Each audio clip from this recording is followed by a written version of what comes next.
Jadi pada hari ini saya dengan sukacitanya ingin mengumumkan bahawa Kerajaan Perikatan Nasional telah bersetuju untuk melaksanakan lanjutan moratorium dan bantuan bank bersasar yang lebih berfokus khusus untuk golongan yang benar-benar memerlukan, iaitu pertama, bagi individu yang kehilangan pekerjaan pada tahun 2020 dan masih belum mendapat pekerjaan baru, anda akan menikmati moratorium lanjutan bersasar untuk tempoh 3 bulan. Pihak bank akan turut menawarkan pilihan penjadualan ansuran yang bersesuaian tertakluk kepada akta sewa beli. Contohnya, memanjangkan tempoh bayaran balik pada kadar ansuran bulanan yang lebih rendah. Langkah-langkah ini dijangka akan memanfaatkan 3 juta individu dan PKS. Assalamualaikum, salam sejahtera. Sedikit paparan itu tadi adalah pengumuman yang telah pun diumumkan oleh Yang Amat Berhormat Perdana Menteri pada minggu yang lalu berkaitan lanjutan moratorium dan juga bantuan bersasar kepada seluruh rakyat Malaysia.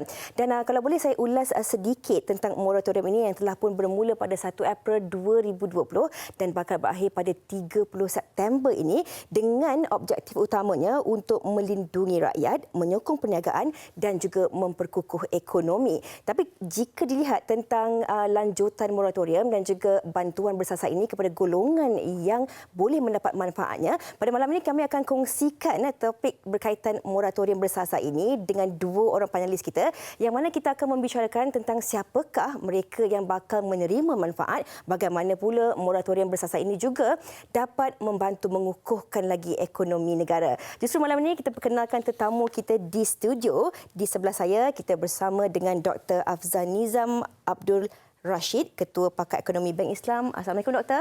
Assalamualaikum. Sihat, Doktor? Baik, Alhamdulillah. Alhamdulillah. Dan kita juga bersama dengan Datuk Dr. Mahmud Osman selaku Setiausaha Agung PPIM. Apa khabar, Datuk? Alhamdulillah, sihat. Fiza sihat, ya? Sihat, Alhamdulillah. Senyum, Datuk? Ya, senyum. Okey.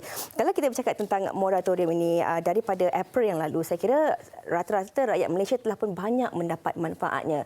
Dan daripada pengumuman Yang Amat Berhormat Perdana Menteri pada minggu yang lalu juga, memberi sedikit sinar kepada golongan-golongan yang terlibat dan juga golongan-golongan yang bakal mendapat manfaatnya.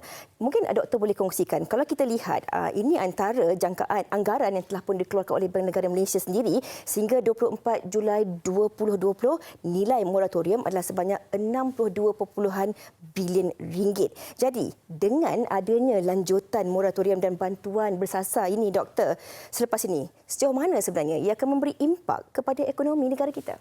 Okey, sebelum tu tadi disebut tentang angka 62 bilion kan. Jadi saya kira apabila moratorium 1.0 yang seperti Fiza sebutkan tadi bermula daripada bulan April dan jangka akan berakhir pada bulan September nanti. Jadi di kesempatan itulah di mana 62 bilion tadi itu telah sepatutnya digunakan dengan sebaik mungkin oleh para peminjam untuk orang kata itu untuk menguruskan perbelanjaan, untuk berbelanja terhadap barang-barang yang asaslah, makanan dan sebagainya. Dan mungkin juga bagi mereka yang orang kata itu agak mempunyai literasi kewangan yang tinggi, mereka boleh orang kata itu membuat sedikit pelaburanlah melalui duit moratorium tadi itu. Dan sekarang ni telah tiba orang kata itu masa yang mana wang moratorium itu akan berakhir pada 30 September. Jadi persoalannya, adakah moratorium 1.0 ini akan dikekalkan? Dan jelas sekali apa yang diumumkan oleh pihak ataupun yang diumumkan oleh Yang Amat Perdana Menteri, kali ini moratorium 2.0 itu hanya akan diberikan kepada mereka yang benar-benar memerlukan. Kalau pada yang moratorium yang pertama dahulu, semua sekali dapat. Tak kira mereka yang terkesan ke tak terkesan ke, mereka yang masih mempunyai pekerjaan, masih mempunyai gaji seperti biasa juga mendapat manfaat yang sama. Jadi sekarang ni apabila ekonomi pun dah menunjukkan sedikit tanda-tanda pemulihan, COVID-19 pun of course masih lagi menjadi isu utama, tetapi tanda-tanda pengekangan tu adalah nampak sinar sedikit, walaupun sekarang ni ada sikit kebimbangan lah. Jadi ubat ataupun prescription melalui moratorium itu perlulah diselaraskan dengan keadaan ekonomi semasa. Kalau ekonomi itu ada menunjukkan pemulihan tapi ubatnya masih lagi banyak, itu agak menunjukkan suatu keadaan yang kurang seimbang. Jadi keadaan itu perlu diselaraskan dengan mengikut situasi semasa. Saya tertarik dengan apa yang doktor katakan tentang literasi kewangan. Memberi maksud bahawa kita ini sendiri harus celik dan tahu tentang perbelanjaan kewangan kita. Ini mungkin nak terus kita tanyakan kepada Datuk sendiri sebagai pengguna dari sudut dan sisi pandang pengguna. Kita lihat dalam tempoh beberapa bulan ini dan juga lanjutan moratorium yang bakal diberikan ini. Bagaimana Datuk melihat ia secara tak langsung dapat memantapkan lagi sebenarnya pengurusan kewangan peribadi pengguna-pengguna kita ini, Datuk? Pertama sekali kita rasa perkataan moratorium ni akhirnya menjadi sebutan ramai orang. Tapi mungkin orang tahu sebut tapi tak tahu apa maksudnya moratorium. Moratorium ni memberi maksud bahawa penangguhan. Penangguhan ini melibatkan peminjam, pemberi pinjaman dan kerajaan sebagai pemudah cara. Jadi dalam hal ini kita dapati bahawa mereka yang ada hutang, terutamanya dengan bank, mereka mendapat penangguhan dan wang yang sepatutnya membayarkan pinjaman tersebut bolehlah digunakan untuk prioriti yang betul.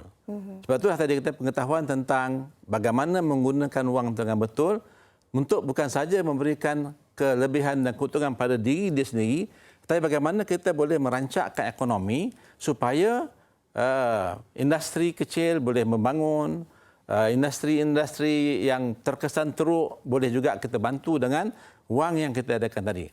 Maksud saya ialah inilah masanya semua pihak harus memberikan kesedaran kepada semua masyarakat. Wang yang ditangguhkan pembayaran itu mestilah digunakan mengikut prioriti yang betul. Ya? Dan kita percaya bahawa asasnya ialah peminjam wajib bayar hutang. Dan dalam hal ini pemberi pinjaman ada sedikit ihsan untuk memberikan penangguhan. Dan kita pun percaya bahawa bank akan kurang keuntungan, barangkali juga boleh melakukan kerugian. Sebab itulah kita kena lihat bagaimana wang yang ada tadi digunakan kepada tempat yang betul. Dan saya ingin menyuruh kepada pengguna. Pertama sekali kita kena betulkan list ataupun senarai keutamaan kita.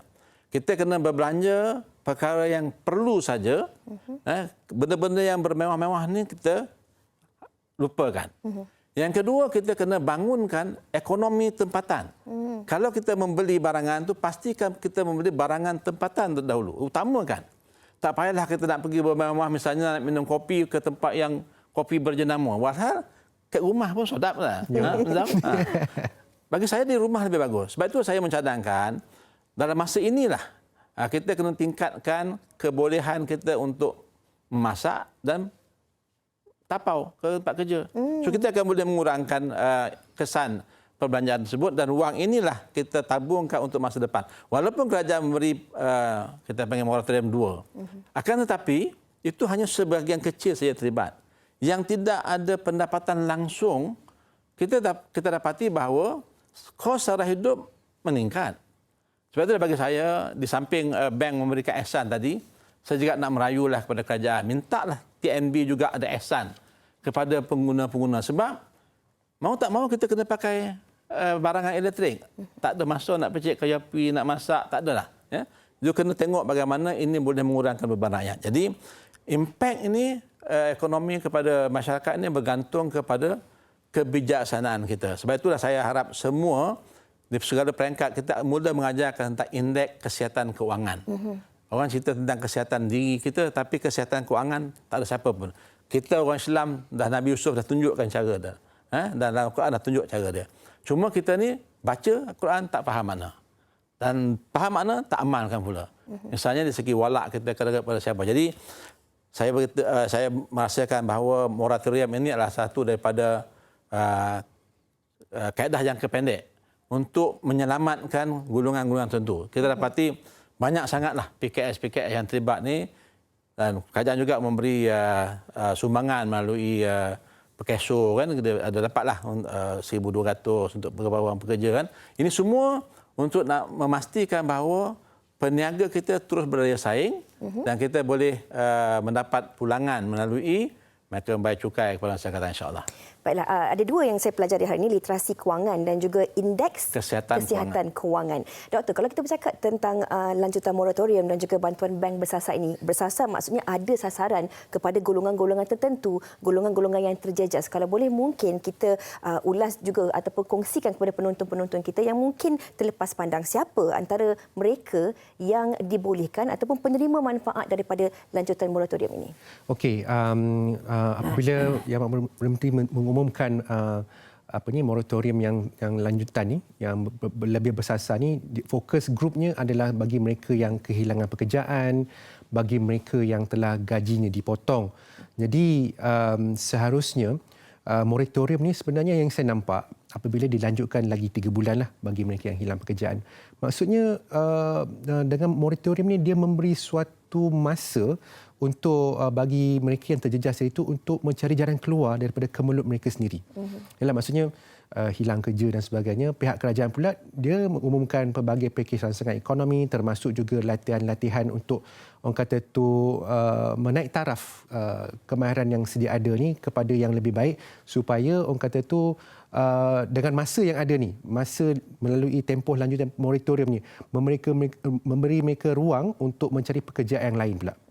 Ataupun bagi peniaga pula, mungkin mereka perlu orang kata tu mengubah business model mereka.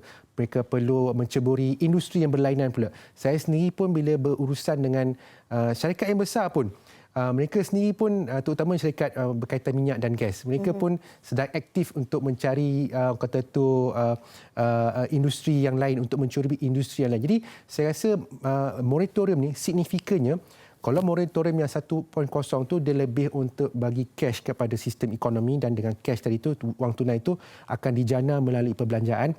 Tetapi moratorium 2.0 ni lebih memberi waktu bagi mereka yang terjejas.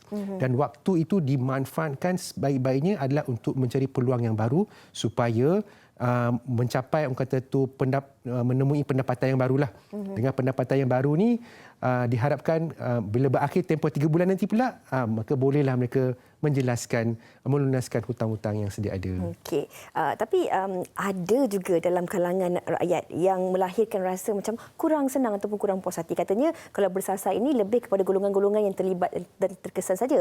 Tetapi ada juga dalam kalangan pengguna ataupun rakyat yang lain mengatakan bahawa walaupun mereka belum ataupun tidak lagi terkesan, tetapi mereka inginkan juga lanjutan moratorium ini. Dari sudut dan sisi pandang PPIM sendiri, kenapa mungkin tak diberikan kepada seluruh rakyat sama rata lanjutan moratorium ini?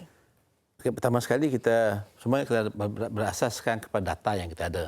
Dan kita dapati bahawa dengan data yang kita ada ni, kerajaan memberikan satu formula. Dan formula ini setakat ini melibatkan golongan-golongan yang kita sasarkan. So, tentulah golongan-golongan lain itu apabila mereka menyuarakan pendapat mereka, kerajaan mungkin akan merangka satu kaedah untuk membantu semua orang. Sebab kita percaya bahawa kerajaan bertanggungjawab untuk membantu semua golongan masyarakat, sama ada mereka berpendapatan tetap, pendapatan tak menentu, langsung tak ada pendapatan.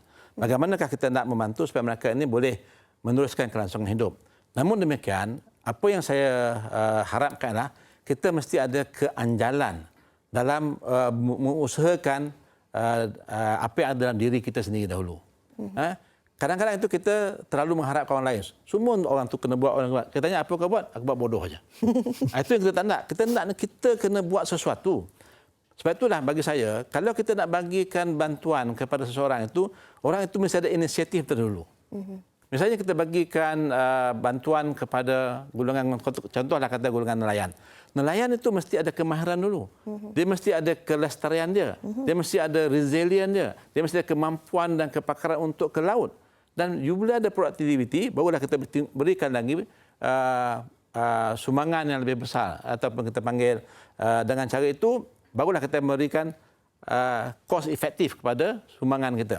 Jadi apa yang saya harapkanlah, kita pada masa tempoh yang ini, kita kena explore kebolehan kita. Kita kena melihat apakah sisi lain yang sebenarnya kita telah tinggal. Contoh ya, selama ini misalnya industri restoran, dikuasai oleh masyarakat daripada Thailand. Tom yam sampai tengah malam sampai pagi. Sekarang semua tak ada dah. Inilah peluangnya kita untuk menyediakan dan masuk dalam kancah tersebut. Dan bagi saya bukan susah sangat nak masak ni pun. Ya. Contoh. Yang kedua misalnya industri-industri yang lain. Yang selama ini dikuasai oleh pendatang-pendatang yang kita panggil parti lah. Ya. Masa sekarang ni memang kita dah cuba sisihkan mereka. Kita dah rebut peluang itu. Yang kita peluk tubuh, tak nak kerja, tak nak buat kerja, apa yang kita harapkan? Jadi bagi saya, kerajaan sekarang ni, macam kata Saudara Nizam tadi, memberikan satu ruang untuk kita berfikir dan melaksanakan program kita. Kita kena melihat daripada bird's eye view, apa peluang yang ada dan kita terus sambar. Jangan kita ada peluang, kita cerita ke orang lain. Lepas tu orang lain buat, kita, betul lah. Situ, apa kita dapat? Jadi sekarang ni, bila kerajaan dah buka jalan macam ni, okey, a challenge, satu rangsangan kepada pemikiran kita bagaimanakah kita boleh meningkatkan ekonomi kita.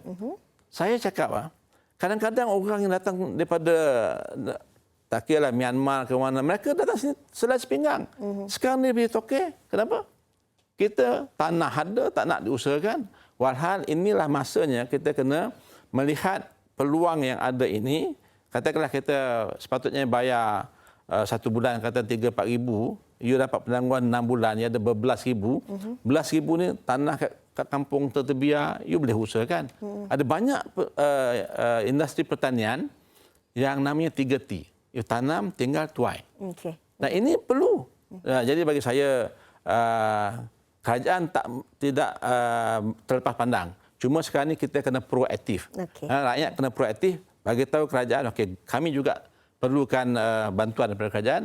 Tapi kena bagi tahu kerajaan, okey, saya ada ni, and then saya nak ni. Baru kita komplimen. Okey. Kita nak berehat seketika, tapi sebelum kita berehat, saya nak sambungkan panjangkan soalan tadi kepada doktor sendiri. Mungkin doktor, ini yang perlu kita kongsikan juga kepada penonton dan juga rakyat. Apabila adanya lanjutan moratorium dan juga bantuan bank bersasar ini, sejauh mana ia turut memberi impak kepada sektor ekonomi dan juga industri perbankan itu sendiri, doktor? Okey, saya suka soalan ni. Saya ingin kata tu menekankan bahawa institusi perbankan ini juga suatu bentuk perniagaan. Tetapi dia bukan perniagaan yang biasa-biasalah, kerana perniagaannya dikawasi oleh pihak bank negara, perlu ada lesen dan sebagainya. Jadi sebagai orang kata tu institusi perbankan yang sememangnya mengutamakan keuntungan, jadi bila berlaku moratorium tu memang adalah kesan sampingannya terhadap institusi perbankan tadi. Saya rasa pihak orang kata tu Menteri Kewangan pun ada menyebut tentang kerugian sekitar 1 bilion kan akibat daripada moratorium tu, tetapi kita tidak harus gusarlah kerana sistem perbankan ini dalam keadaan yang kukuh. Kenapa saya kata kukuh? Kerana dari sudut kecairannya melebihi apa yang perlu, apa yang paling minimum lah. Dia melebihi pada minimum. Kalau minimumnya 100% kena cair, maksudnya bank tu boleh bila-bila masa je menunaikan permintaan wang tunai. Dia ada wang tunai tu lebih kurang 140%. Apa kita katakan liquidity coverage ratio lah. Kemudian dari segi modalnya lebih pada cukup. Nisbah kecukupan modal di institusi perbankan 18%. Minimumnya sekitar 10.5%. Jadi bank sekarang ni dalam keadaan yang kukuh untuk menghadapi situasi ini. Cuma bila berlaku moratorium tu, of course adalah dia punya timbal baliknya tu. Keuntungan tu terjejaslah sedikit. Tetapi secara umumnya, kenapa moratorium itu penting, kenapa pakej rangsangan itu penting, kenapa dasar monetary yang begitu expansion itu penting, kerana akhirnya nanti mungkinlah tahun depan dijangka menghadapi pemulihan ekonomi dan pemulihan ekonomi itu nanti manfaatnya juga akan dapat dinikmati oleh sistem perbankan itu, institusi perbankan itu. Jadi secara sudut big picture-nya, gambaran besarnya akhirnya akan memanfaatkan semua. Cuma dalam tempoh terdekat ni institusi perbankan itu sedikit terkesanlah. Okey, banyak lagi yang nak kita kongsikan tentang topik kita pada hari ini, dan selepas ini mungkin juga kami nak kongsikan, nak bertanya kepada panelis ini, bagi mereka yang mempunyai pinjaman lebih daripada satu institusi perbankan, apakah yang boleh mereka lakukan, dan bagi mereka pula yang mungkin mempunyai pelbagai masalah kewangan, dari sudut pandang pengguna pula, apakah yang boleh dibantu, itu sebentar lagi akan terus kami bicarakan dalam Soal Rakyat.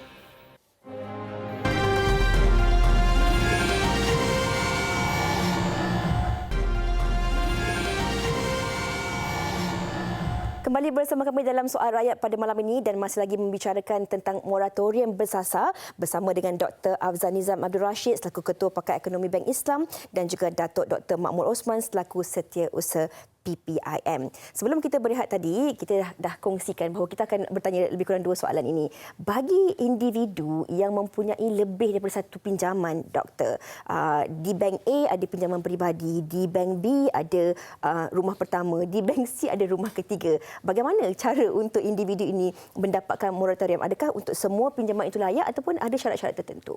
Okey, tadi saya sebutkan tadi pihak perbankan ni sebenarnya membuat bisnes. Bisnes dia antara yang paling utama adalah memberi pinjaman. Jadi dalam kes sekarang ni, moratorium yang kedua ni, 2.0 ni, kita galakkan para peminjam untuk tampil ke depan, berjumpa dengan pihak bank. Jadi boleh buat satu perbincangan. Jadi kalau katakanlah kita boleh satukan, ya. Tadi Fiza sebut pelbagai bank, pelbagai fasiliti pinjaman. Bagi pihak bank pula, kalau diperhatikan history ataupun sejarah kredit serta peminjam itu dalam keadaan yang sangat baik, ini membolehkan orang kata tu kita satukan pinjaman tadi tu. Dan apa untuk bank pula, mereka boleh orang kata tu menambah ataupun mencatatkan pertumbuhan dalam aset pembiayaan mereka. Bagi pihak orang kata tu peminjam pula, disebabkan kesatuan dalam orang kata tu hutang-hutang yang sedia ada tu, berlaku suatu bentuk pinjamatan dari sudut orang kata tu kadar faedahnya, kadar keuntungannya, dan juga bayaran bulanannya. Jadi dapat dikurangkan bayaran bulanan itu, dapat meningkatkan apa yang dikatakan pendapatan boleh guna. Jadi ia merupakan satu situasi menang-menang. Tetapi untuk mencapai suatu situasi yang menang-menang bagi pihak peminjam dan pihak bank, ketelusan dalam mengisytiharkan kedudukan kewangan itu sangat-sangat penting. Jadi perlu ikutlah dia punya saluran-saluran itu supaya solusi benar-benar itu dapat dicapai. Semua bank terlibat dengan lanjutan moratorium ini. Kita melihat juga pandangan daripada penonton-penonton kita, mungkin ada dalam kalangan penonton ini yang mereka ini tidak layak untuk mendapat moratorium ini, tetapi ada mempunyai masalah kewangan. Dari sudut pandang dan juga kepakaran daripada PPIM sendiri, bagaimana nak membantu mereka ini yang tidak layak untuk mendapat moratorium ini tetapi mempunyai masalah kewangan? Ke mana mereka boleh pergi? Apa cara yang boleh dilakukan? Selalunya kita memberikan khidmat kaunseling tentang keuangan mereka. Dan kita juga sebenarnya mempelajari seperti apa yang dibuat oleh AKPK. Jadi sama ada AKPK punya khidmat nasihat pun percuma, khidmat nasihat daripada persatuan pun percuma. Tetapi kalau khidmat nasihat kita didatang itu hanya untuk dengan nasihat dan tak nak ikut nasihat, saya rasa hentikanlah. Sebab akhirnya kita boleh bagi mereka panduan untuk buat keputusan, dan keputusan yang mereka ambil itu mestilah keputusan yang bertanggungjawab. Kalau dia pergi kepada AKPK, AKPK akan katakan ada 3-4 bank. AKPK akan cuba negotiate dengan pemiutang bagaimanakah kaedah pembayaran yang mampu dibuat. Dan apabila mereka komit kemampuan tersebut, mereka wajib ikut apa yang telah dijanjikan. Satu. Yang kedua, saya juga ingin mengingatkan kepada orang ramai lah, moratorium ini juga sebenarnya menyelamatkan individu dan juga industri daripada dimasukkan dalam sikris ataupun sitos. Jadi dengan itu kita mempunyai kebolehan untuk meminjam lagi pada masa akan datang untuk a new business. Kalau bayangkan kita betul-betul langsung tak boleh bayar 3 bulan dan kita dah masuk dalam sikris, kita dah tidak ada kebolehan pasaran dalam berdepan dengan bank. Jadi dalam hal ini kepada mereka yang mengalami masalah untuk menguruskan hutang mereka, bagi saya kita boleh bagikan panduan dan khidmat nasihat, dan mereka juga perlu memikirkan bagaimanakah mereka boleh pastikan apa yang dia janjikan tadi itu boleh mereka tunaikan. Mereka juga mesti bagi tahu, okey, sama ada AKPK ke atau persatuan, okey, saya ada penyelesaian begini, saya ada cadangan begini, dan mesti ada proof lah. Sebaik-baiknya mereka bawakan bukti-bukti yang nyata. Sebab sekarang ini bank pun dah mula dalam laman web dia atau boleh jumpa sendiri bagaimana proposal mereka untuk menghadapi kemelut kewangan sekarang ini. Sebab saya percaya bahawa bukan seorang, bukan dua, sebenarnya seluruh dunia mengalami kemerosotan. Tetapi ada juga bidang-bidang industri tertentu yang melonjak naik tinggi. Tapi saya percaya bahawa golongan-golongan di rakyat Malaysia ini kita mempunyai kerajaan yang sentiasa memikirkan kemampuan dan kebolehan kita. Tapi kita juga kena tahu kemampuan kerajaan, kemampuan bank. Sebab bank ini pun macam semua pun faham. Misalnya bank Islam, tabung haji pun ada share dalam tu. Dan kita nakkan tabung haji bagi pula pulangan yang baik pada kita. Jadi kalau terlalu lama mereka tidak membuat keuntungan. Sebab bagi saya belum pernah dengarlah bank rugi sebelum ni. Dan sekarang pun bukan rugi, kurang untung ya pada pendapat saya. Betul. Saya fikir, jadi maksudnya kita kena fikirkan bagaimana kita sama-sama untung. Jadi dalam istilah perubatan kita panggil mutual symbiosis lah. Kita jangan jadi parasite lah. Jadi kita sebagai masyarakat terbanyak ini kita kena fikir bagaimana kita boleh menyumbang untuk meningkatkan ekonomi dan bagaimana kita boleh pula membantu orang lain. Sebab saya ada bawa package di persatuan yang dulu dia golongan asnaf. Apabila kita bantu mereka dengan program kita membeli daripada kalangan pembayar zakat. Kita identify orang pembayar zakat, semua pengguna kita fokus kepada sana dan akhirnya mereka itu sekarang menjadi pembayar zakat.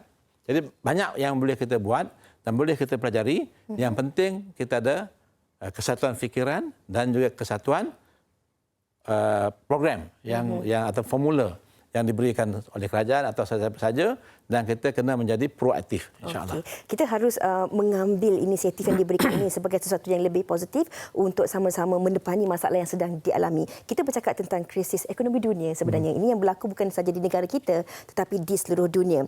Doktor, daripada apa yang dikatakan oleh Datuk tadi, kita lihat bahawa ini dapat memberi manfaat bukan saja kepada individu tetapi juga kepada peniaga bagi mengelakkan mereka disenara hitamkan dan memudahkan untuk mereka membuat pinjaman di masa akan datang. Dan kita sedia Arif maklum bahawa pihak bank juga memberi komitmen pinjaman kepada PKS. Tetapi dalam keadaan semasa ini ada juga dalam kalangan peniaga-peniaga ini yang masih lagi membuat perniagaan yang sama tapi tidak mendapat pulangan seperti waktu dahulu ataupun memang tak dapat langsung untuk terus ada survival. Jadi bagi golongan ini pula selepas habis tamat tempoh lanjutan moratorium ini, adakah sebarang solusi yang boleh diberikan kepada mereka untuk meneruskan pinjaman bagi mengelakkan mereka ini daripada disenara hitamkan? Okey, tadi saya sebutkan tentang tempoh masa ataupun kesempatan yang seharusnya digunakan sebaik-baiknya oleh semua pihak lah, sama ada individu ataupun pihak PKS sendiri. Jadi saya rasa dengan tempoh masa yang ada ni, pihak PKS seharusnya menilai balik bisnes model mereka, rancangan perniagaan mereka, dari sudut aset mereka, adakah beberapa aset yang boleh dicairkan, lantas boleh digunakan untuk mengurangkan hutang, apa lagi perencanaan berkenaan dengan modal pusingan dan sebagainya. Jadi sebenarnya krisis COVID-19 ni memaksa setiap pihak sama ada perniagaan ataupun individu untuk lebih detail ataupun lebih terperinci dalam menguruskan keuangan mereka. Kerana nak mencari jalan penyelesaian tu memang bukanlah tiba-tiba saja, kalau PKS tiba-tiba saja boleh dapat satu perniagaan baru jadi terus dapat keuntungan. Dan kita pun sedia maklum bila kita buat satu perniagaan baru, tempoh gestation period tu agak panjang bergantung pada industri. Tempoh yang terdekatnya mungkin mengalami kerugian. Untuk mencapai kata tu break even point pun makan masa juga. Jadi perkara-perkara macam tu perlu perhalusi dan pihak PKS itu sendiri perlu tengok balik. Kalau perniagaan mereka dulu tak didaftarkan dengan orang kata tu akta syarikat ke sebagainya, silalah berdaftar. Make sure orang kata pastikan perniagaan itu berada dalam keadaan yang legitimate. Legal, ada asas undang-undangnya. Jadi bila ada asas undang-undang itu mudah untuk mendapat orang kata tu bantuan-bantuan kerajaan dari pelbagai agensi, SME Corp nyalah, pelbagai lagi lah agensi kerajaan yang mana boleh membantu untuk memastikan kelangsungan perniagaan mereka itu terus maju. Kalau kita lihat ada banyak sebenarnya bantuan-bantuan yang telah pun diberikan melalui Pelan Rancangan Ekonomi Perhatian Rakyat sendiri yang diumumkan oleh Yang Amat Berhormat Perdana Menteri. Tapi ini menjadi tanda tanya ramai dalam kalangan rakyat juga. Kenapa mereka tertanya-tanya? Kenapa agaknya hutang kad kredit tak termasuk dalam moratorium ini? Okey. Silakan Doktor. Saya buat produk ni bukanlah pakar tapi mungkin dari segi charge ni mungkin tinggi dan mungkin ada lebih baik kalau ditukar ataupun di-convert kepada pinjaman berjangka kerana kadar faedahnya lebih rendah dan sistem pembayarannya lebih teratur. Kalau dulu kalau kredit kad tu mungkin ada yang memilih untuk bayar 5% saja ke daripada baki semasa tu. Jadi kalau kita tukarkan kepada orang kata tu pinjaman berjangka dalam tempoh 3 tahun ni, saya kira boleh orang kata tu memberi suatu value for money lah bagi peminjam, saya nampak macam tu lah. Sebenarnya saya rasa hampir semua bank yang memberikan menawarkan khidmat kad kredit ni dia secara automatik. Bila dekat sekarang ni dia akan terus tawarkan untuk kita buatkan term loan lah. Mungkin dia boleh bayar untuk 36 bulan. So dia punya faedahnya lebih baik bandingkan dengan kalau kita ikut kredit kad biasa, kerana 1.5% setiap bulan. Dan setahun mungkin dah jadi hampir 18% atau lebih. Sedangkan kalau yang tadi itu mungkin tambahkan pada 6% setahun. Jadi kita bayangkan penjimatan yang boleh kita buat. Jadi bagi saya, kita ni kena peka.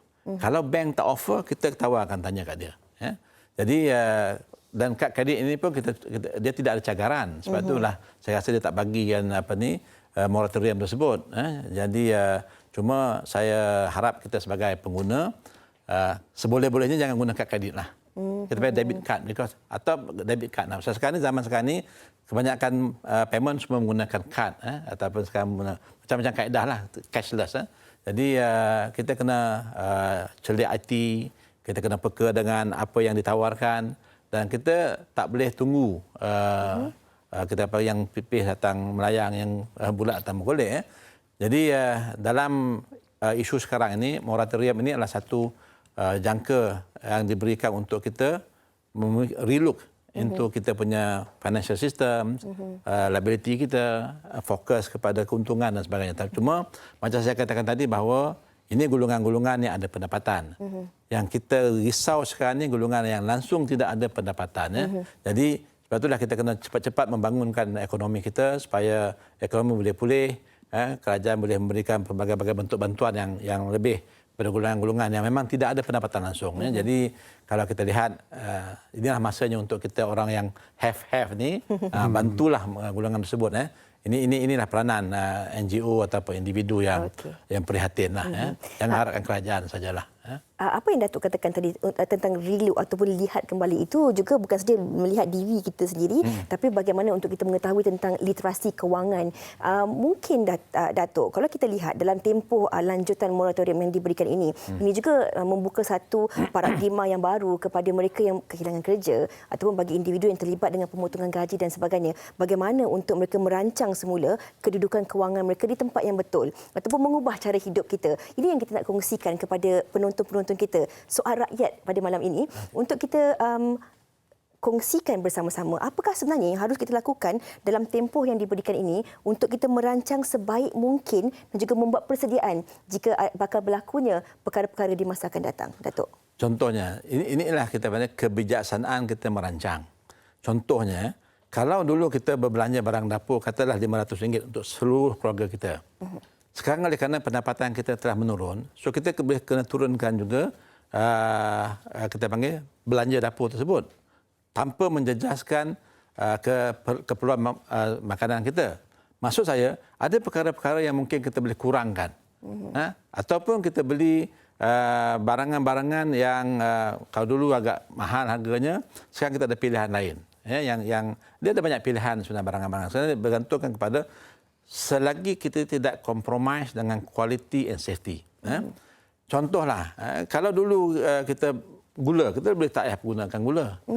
Kalau dulu kita beli misalnya kita makan makanan ikan yang mahal, kita boleh tukar kepada yang paling rendah sekarang saya rasa good protein, fresh protein masih lagi ayam atau makan telur. Jadi maksudnya daripada itu kita boleh merancang tentang barangan dapur keperluan kita. Yang kedua, macam saya katakan tadi, kalau dulu kita menggunakan kenderaan yang mahal, petrol mahal, walaupun sekarang petrol murah sikit, tapi kita boleh gunakan kenderaan yang lain, yang itu kita let go, beli yang lebih murah, bagi matlamatnya lah untuk sampai kepada tujuan kita. Atau kita menggunakan perkhidmatan awam. Jadi inilah bagaimana kita nak menyesuaikan diri kita. Ini nama orang Melayu kata ukur baju di badan sendiri. Kita kena ada jumlah pendapatan, yang utama sekali saving tu mesti ada. Bayar hutang dah ada, yang lebih ni baru kita cerita, okey, kita nak makan macam mana, nak belanja macam mana, dan pakaian kita bagaimana ya. Dan sekarang ni pun saya rasa kos, pasal banyak orang boleh buat kerja daripada rumah, kos pengangkutan dah mungkin kita boleh saving, kos make up dah boleh saving, baju pun baju tu tak payah pakai baju, tak payah nak selalu tukar baju. Jadi maknanya di situ pun dah ada bentuk saving. Jadi bagi saya kita melihatlah bagaimana perkara-perkara yang sebenarnya kalau kita tak tulis kita tak nampak. Baiklah. Kita kena tulis ini yang kita dapat. Yang penting simpan dulu duit, yang lebih terus nak belanja. Baiklah. Banyak yang Datuk kongsikan bagaimana harus kita ukur baju di badan sendiri, membuat perancangan kewangan sebaik mungkin, dan yang paling penting sekali kita harus ada sedikit simpanan kita. Banyak lagi yang nak terus kami kongsikan bersama dengan anda penonton dalam Soal Rakyat, tetapi kami nak berehat dahulu seketika, kembali selepas ini.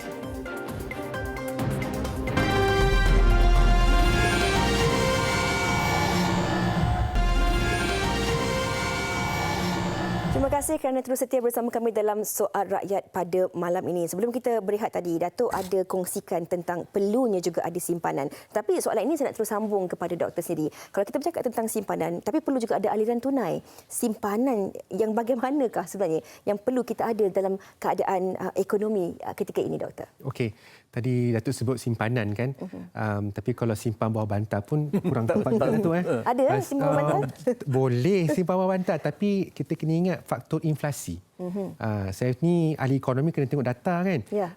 Kadar inflasi kalau kita tengok daripada tempoh 35 tahun yang lepas, secara umumnya, secara puratanya dia meningkat sebanyak 2.5% setiap tahun. Jadi maksudnya kalau tahun lepas kita ada RM100, hujung tahun kalau kita simpan bawah bantal duit tu, nilainya akan jadi RM97.50. Kurang RM1.50 lah. Macam mana tu? Disebabkan faktor inflasi. Maksudnya harga barang naik. Okey. Jadi kuasa beli itu makin berkurangan. Jadi bagaimana kita nak mengatasi kurangnya kuasa beli itu kalau kita hanya simpan bantal. Jadi kena melabur. Dan suka juga saya nak katakan kat sini, kalau kita melihat bank ni, janganlah lihat bank ni sebagai orang kata pemberi pinjaman je kan.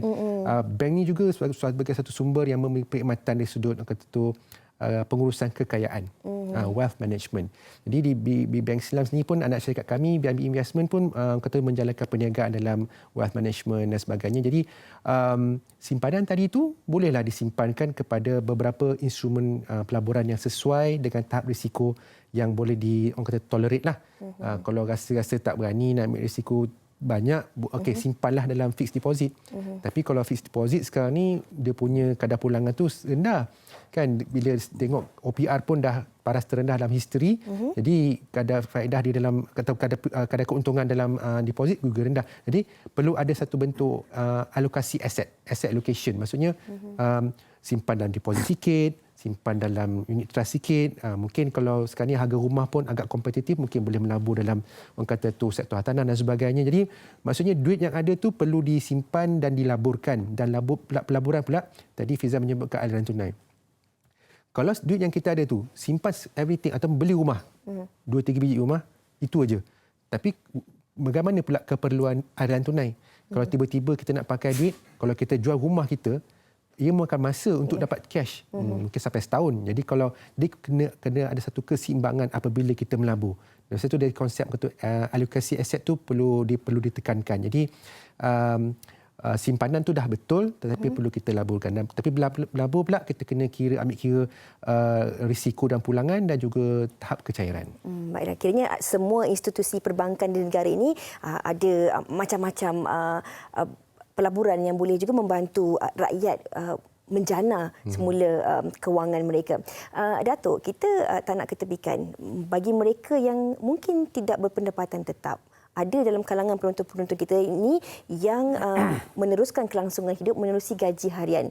Dan pastinya mereka juga antara yang cukup terkesan dalam keadaan ekonomi sekarang ini. Bagaimana sebenarnya dari PPIM sendiri boleh membantu golongan ini dalam menguruskan kewangan mereka? Gaji harian ini sebenarnya bergantung kepada kerajinan kita dan ketekunan kita. Dan juga kebolehpasaran kita. Sebab kita nak, kalau kita ada kemahiran, sebenarnya kita tidak akan ada kekurangan peluang. Jadi sebab itulah saya katakan tadi, kita mesti ada satu kemahiran yang kita miliki yang orang lain tak boleh menandingi kita. Barulah kita boleh demand. Maknanya kita tidak akan ada kekurangan peluang pekerjaan. Satu. Yang kedua, mereka yang tidak ada demikian, apa yang kena buat? Mereka tidak boleh memilih. Maka apa yang ditawarkan itu mereka lakukan dahulu dan pada masa yang sama mereka meningkatkan kemahiran. Sebab di akhir katakan 3 bulan, kalau kerja-kerja yang kita buat hands on, insya-Allah kita akan jadi mahir. Lepas tu yang ketiga, mereka ini juga sebenarnya saya tengok kadang-kadang ada orang tu dia duduk di satu tempat, orang tahu tempat ni akan ambil untuk pekerja. Yang pekerja yang kita panggil harian lah. Jadi kita kena tahu di manakah dia pot. Supaya kita juga duduk di sana. Kita ada hanging around sana, so bila diperlukan, saya okey, terus pergi kerja. Maknanya kita dah bersedia.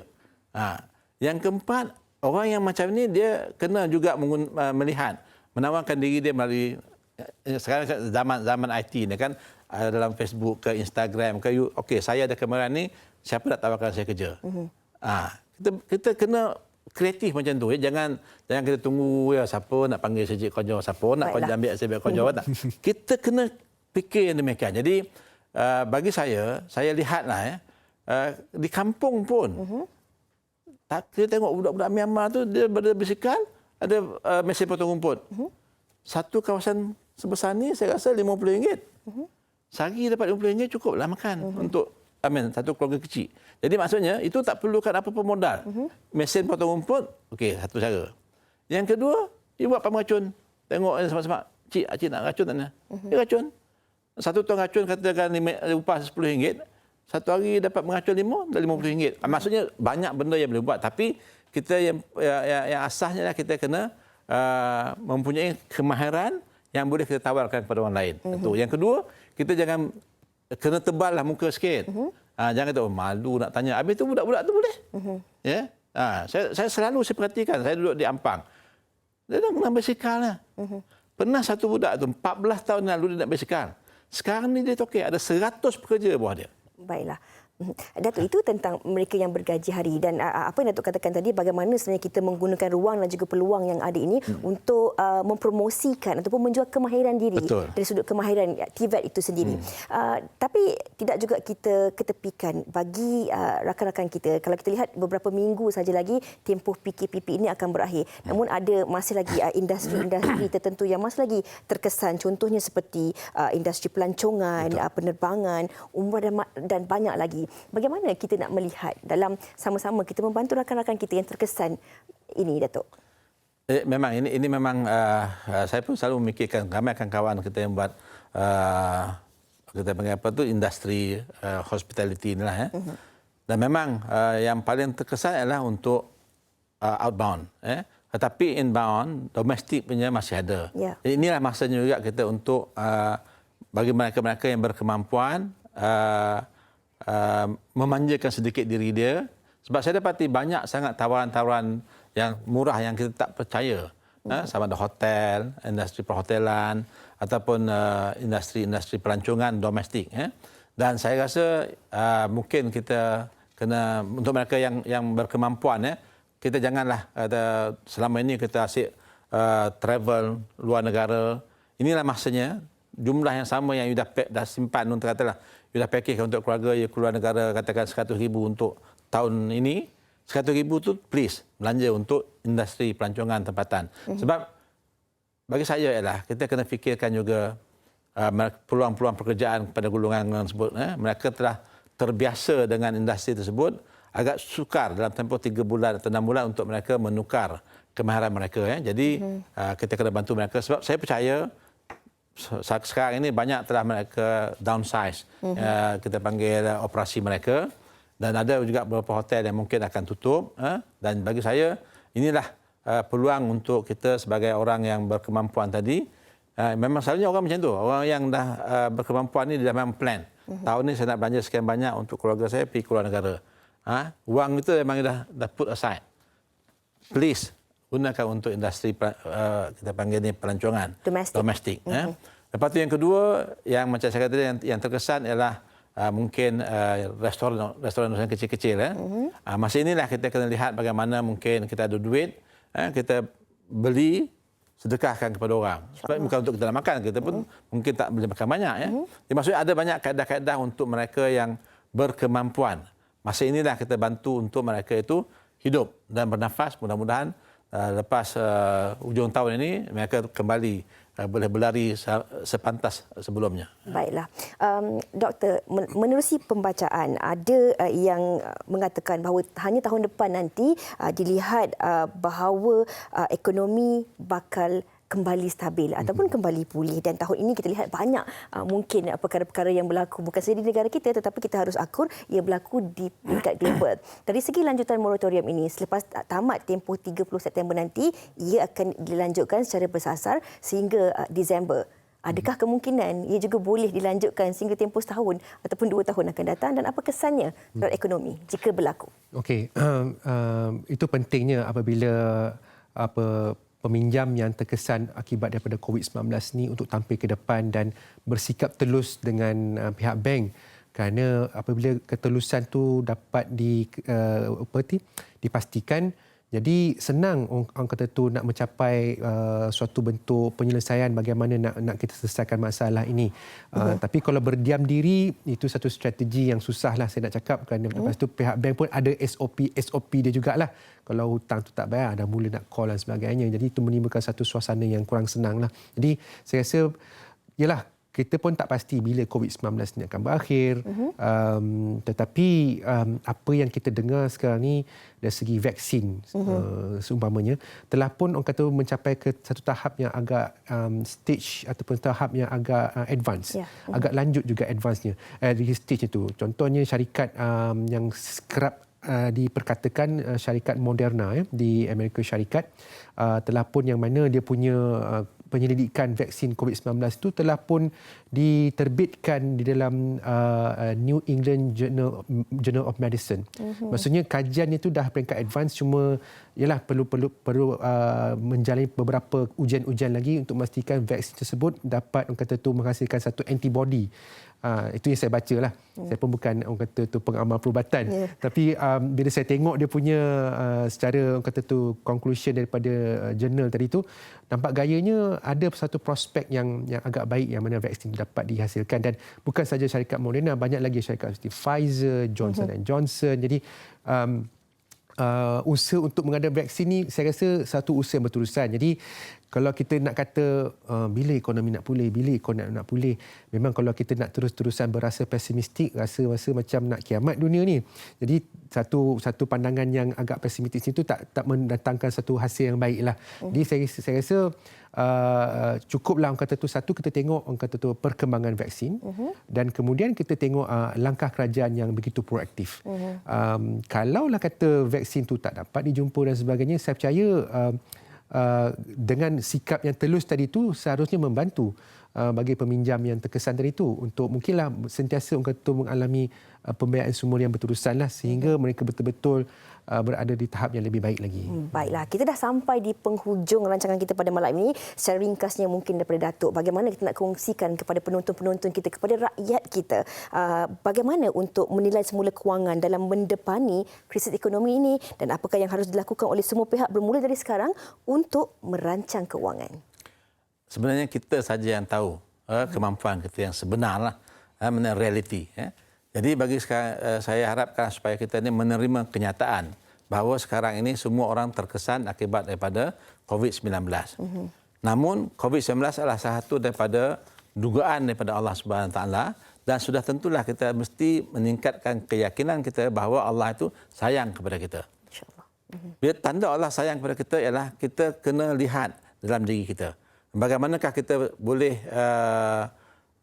mendapat jawapan itu kalau tidak kita usahakan.